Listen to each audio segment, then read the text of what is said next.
အားလုံးပဲမင်္ဂလာပါဒီဗီဒီယိုမှာပြောပြမှာကြတော့ကော့ပေါ့နော်ကော့ကတွေ့ကြုံမှုတယ်လို့ပြောတာအဲ့တော့အတိတ်အတွေ့အကြုံရှိလားမရှိဘူးလားမေးချင်တဲ့အခါမှာမှားဆိုတော့လာသလားမေးခွန်းနဲ့မေးလို့ရတယ်ဥပမာပေါ့နော်တရုတ်ပြည်သွားဖူးလားအဲ့ဆိုချီကော့ကျုံကောမှာလေရင်စီးဘူးလားစောကော့ဖီဂျီမှာဒီစာအုပ်ဖတ်ဘူးလားအဲ့ဆိုရင်看过这本书吗ဒီစာအုပ်ဖတ်ဘူးလားနောက်တစ်ခုကကျတော့北京烤鸭စားဘူးလားအဲ့တော့吃过北京烤鸭吗မှားဆိုတဲ့ဟာလေးကအတွေ့အကြုံရှိမရှိအတိတ်အတွေ့အကြုံရှိမရှိကိုမေးတဲ့မေးခွန်းလေးအနေနဲ့သုံးလို့ရတယ်မှားလို့မသုံးမနဲ့နောက်ထပ်မေးခွန်းပုံစံတစ်မျိုးပေါ့နော်မေးခွန်းပုံစံတစ်မျိုးကကြတော့သူက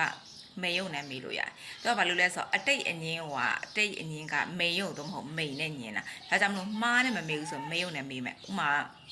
တရုတ်ပြည်သွားဘူးလား။အဲ့ဆိုရင်去过中国没有ဒါမှမဟုတ်ရင်去过中国没တရုတ်ပြည်သွားဘူးလား။နောက်တစ်ခါကျတော့လေရင်စီးဘူးလား။လေရင်စီးဘူးလားဆိုရင်坐过飞机没有ဒါမှမဟုတ်လို့ရှိရင်坐过飞机没没မားနေရမှာ没有တော့မဟုတ်မိန်နဲ့မေးလို့ရနော်အဲ့ဆိုအတွေ့အကြုံတစ်ခုကိုမေးမယ်ဆိုမေးခွန်းပုံစံတစ်မျိုးမေးလို့ရတယ်ဥပမာဘာနေအရင်တုန်းကတရုတ်စာလေ့လာဘူးလားအဲ့ဆိုရင်你以前学过中文没有ဒါမှမဟုတ်လို့ရှိရင်你以前学过中文没